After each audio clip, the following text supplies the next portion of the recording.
Most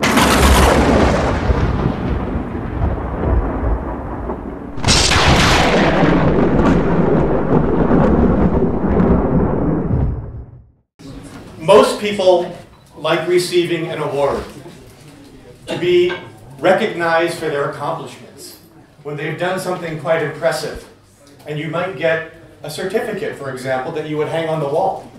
And when your friends come over for dinner, you can say, look at my certificate of my accomplishment. But there is one award you don't want to get, because if you get this award, you won't be there to show the certificate.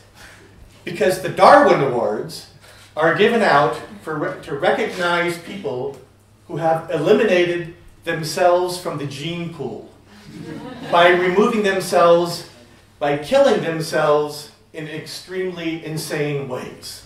For example, you can go to the Darwin website and read these. These are documented, real, actual situations. For example, there was a couple 3 years ago driving around in Virginia in the United States, gathering old abandoned furniture that was on the side of the road. And one of the pieces they wanted to take home was a mattress, but their car was full. So they put the mattress on the roof, but they didn't have a rope. So the passenger said, I'll just lie on top with my weight to hold down the mattress. And then, of course, on the way home, whoop, Darwin Award. I, too, on several occasions, almost qualified for a Darwin Award. And one example is with my cousin, Johnny. Some of you might have a cousin like this.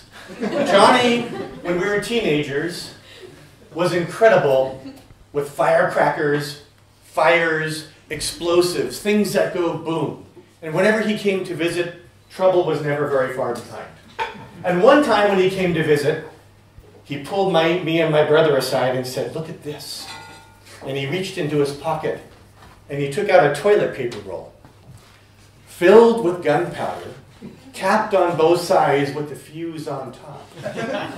A perfect homemade toy, from my point of view at least, but extremely dangerous, obviously. Now, when you have an explosive, you need something to do with it. So we rummaged around my closet and we found an old plastic submarine. Seemed like the perfect candidate for this little bit of mischief. The next thing we needed to have was a place, because you can't do this in your front yard or your backyard. So we had to go out and look around, and down the street from where I grew up in Los Angeles, there was a big intersection, very broad, and not very many cars. And we thought, this will be the place. So we set out with our submarine, with our little explosive, and we were preparing for the detonation. Well, of course, the neighborhood kids began to become very interested. And they were oohing and awing. Wow, what a bomb. That's cool. You could hear the excitement in their voices getting higher.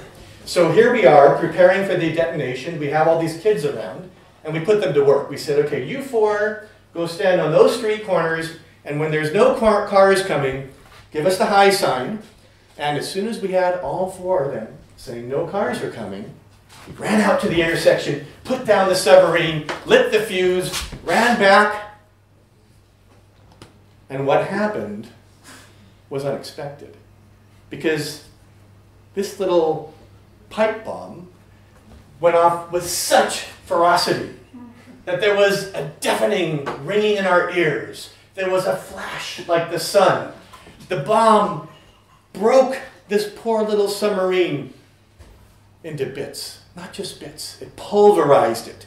There was nothing left but dust, which for us boys was awesome. It was great. It was a fascinating, extraordinary explosion, until a few seconds later, when all the neighbors who heard this extraordinary explosion in the intersection started coming out and saying, what the hell just happened?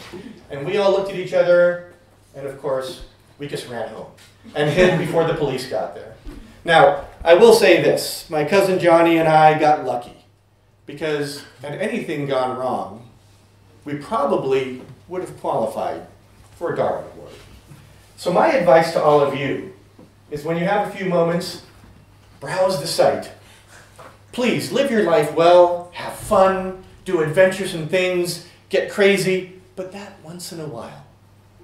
Go back and have a read and make sure that you never do what all those other people did. Thanks.